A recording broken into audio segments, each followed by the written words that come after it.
रेगिस्तान की वह सुबह पहले जैसी नहीं थी। धूप वही थी, रेत वही थी, हवा वही थी, लेकिन अब सब कुछ अजनबी लग रहा था। बड़ा तोता अपने टूटे घर के पास चुपचाप बैठा था, जहाँ कभी एक नन्ही सी चहचहाहट गूंजती थी, अब वहाँ बस सन्नाटा था। उसने अपने बच्चे को रेत से ढांक दिया। कोई रोना नहीं, कोई चीख नहीं, बस कांपते पंख और सूखी आंखें, क्योंकि कुछ आंसू अंदर ही जम जाते हैं।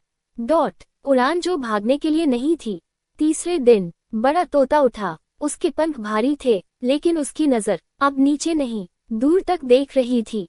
वह उड़ गया, इस बार खाने के लिए नहीं, घर बनाने के लिए नहीं, बल्कि किसी को बताने के लिए। वह उड़ता गया, रेगिस्तान के पार, पहाड़ियों के ऊपर, इंसानों की बस्तियों तक।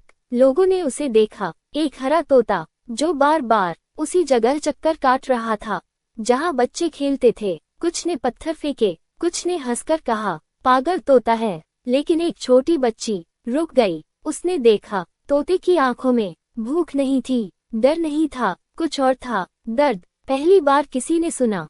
बच्ची ने अपनी माँ का हाथ खींचा। माँ, देखो, ये तो रो रहा है। माँ ने ध्यान से देखा। तोता बार बार रेगिस्तान की ओर उड़कर जा रहा था और फिर लौट आता, जैसे कह रहा हो, आओ, कुछ दिखाना है। वे उसके पीछे चले। रेत के बीच टूटा हुआ घर, बिखरे तिनके, सूखी मिट्टी और एक कहानी जो बिना शब्दों के सब कुछ कह रही थी। माँ की आंखें भर आईं। किसी ने मदद नहीं की।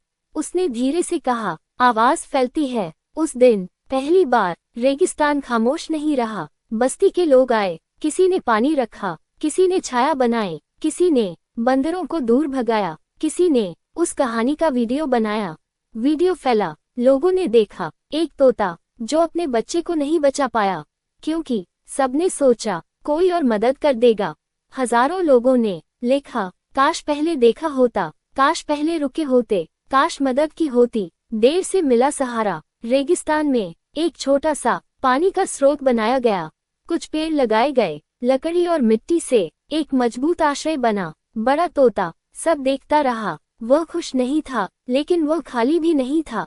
उसके भीतर दर्द अब किसी उद्देश्य में बदल रहा था। वह वहीं रहने लगा। अब वह दूसरे पक्षियों को इशारे से बुलाता, उन्हें सुरक्षित जगह दिखाता, खतरे से आगाह करता, जैसे कह रहा हो, जो मेरे साथ हुआ वह तुम्हारे साथ न हो।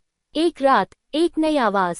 एक ठंडी रात, जब चांद आधा था, बड़ा तोता रेत पर बैठा था। अचानक उसे एक नन्ही सी चहचहाहट सुनाई दी। वह चौंका। एक घायल छोटा पक्षी रेत में फंसा था। बड़े तोते ने उसे अपने पंखों में लिया, पानी पिलाया, छाया दी। छोटा पक्षी धीरे धीरे सांस लेने लगा। उस पल बड़े तोते की आंखों से एक आंसू गिरा, दुख का नहीं, स्मृति का। समय बीतता गया। रेगिस्तान अब भी कठिन था, लेकिन अकेला नहीं। लोग आते, पानी रखते, पक्षियों को दाना डालते। हर बार जब कोई मदद करता, बड़ा तोता आसमान की ओर देखता। उसे पता था, उसका बच्चा लौटकर नहीं आएगा, लेकिन शायद उसकी कहानी से किसी और का बच्चा बच जाएगा। कभी कभी मदद देर से मिलती है,